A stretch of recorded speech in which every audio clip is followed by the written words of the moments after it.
Alright guys, magandang hapon. Full tank tayo, pa-diesel tayo, full tank. Biyaheng Tuguegarao tayo ngayon. Yan, napakadumi ng ating sasakyan dahil galing pa tayo ng Isabela. So galing tayo ng Isabela, pagdating dito, babiyahe na naman ulit tayo ng Tuguegarao.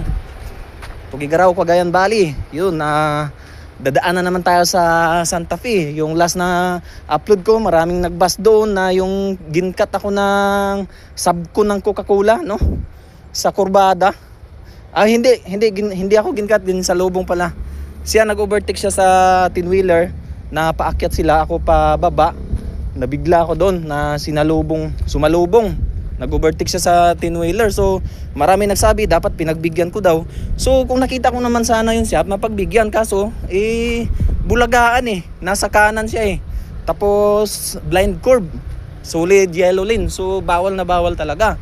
So ang sa kanya doon, kung walang kasalubong, talagang makakalusot siya nabulaga din siya, nakasalubong ako. So maraming nagsabi dapat pinagbigyan ko daw. Marami din nagsabi na baguhan lang ba daw ako sa kalsada na yon. So sa totoo lang mga buddy, no, hindi ako baguhan sa kalsada ng Santa Fe dahil since 2006 bumabiyahe na ako diyan sa Santa Fe, no, papuntang San Chismera, Santa Ana, Cagayan. Yan, Tuguegarao, biyahe ko yan dati mula 2006 hanggang ngayon.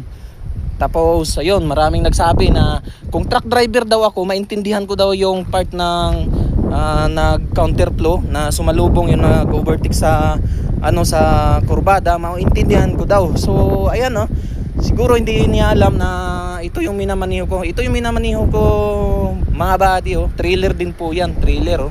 So naintindihan ko ang kalagayan ni buddy, pero dapat hindi naman talaga ganon dahil maraming namamatay sa ganong ideya, sa ganong style na pag-overtake sa kurbada na blind curve. Marami ang namamatay dyan, maraming nadisgrasya. Kita nyo naman sa Santa Fe, sa Diadi, maraming nadidisgrasya dyan dahil sa mga driver na pabaya, no? So hindi naman tayo perfectong driver, pero nag-iingat tayo, doble ingat tayo sa ating pagmamaniho, lalo na yung karga natin, milyon-milyon ng pangarga natin.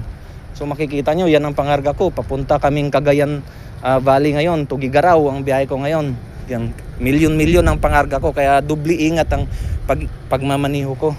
So ayan mga buddy, no, galing tayo ng Isabela, Cordon Isabela. Pagbalik natin dito, babiyahe ulit tayo ng Tuguegarao, Cagayan Valley. Kaya ganito kadumi yung truck natin dahil ulan, sobrang dumi. So nagpa full tank ako dahil mamayang alas 6 ng gabi or alas 7 aalis na kami. Yan, babiyahe na kami, pahinga lang ako ng konti, magsayang muna kami para may baon kami. So yan, kita-kits na lang mga buddy sa kalsada, sa masasalubong, busina lang tayo. Yan yung aking unit, no. Yan, dadaan na naman ako sa Santa Fe. So yan mga buddy, ingat tayong lahat, ingat. Yan, God bless, and mag-ingat tayo palagi, dasal palagi bago tayo bumiyahe. So yan ang aking partner, papultang kami para walang abala sa daan. Bye bye, God bless.